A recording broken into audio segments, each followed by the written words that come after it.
So ayan mga kasikma, sa to ang day 1 na to. So time check is 8 pa man siya. So sayo pa siya. So ang day 1 na to mga kasikma, naka-sales ta karon og na pulo kabuok nga iced coffee. So ayan di ba? So sa atong day 1 na to, wala ko na expect gid nga ka-sales ko yung nakadaghan.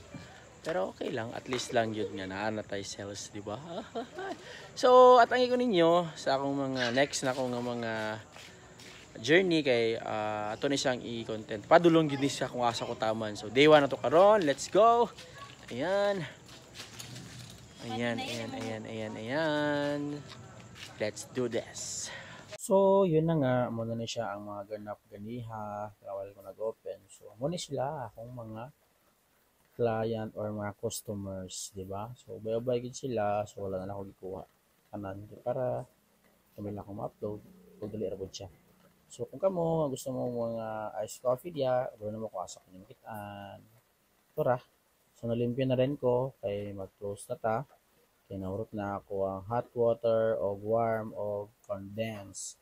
So, kita-kits na po ta ugma puhon sa ato ang part 2 diri sa ako ang kapihan.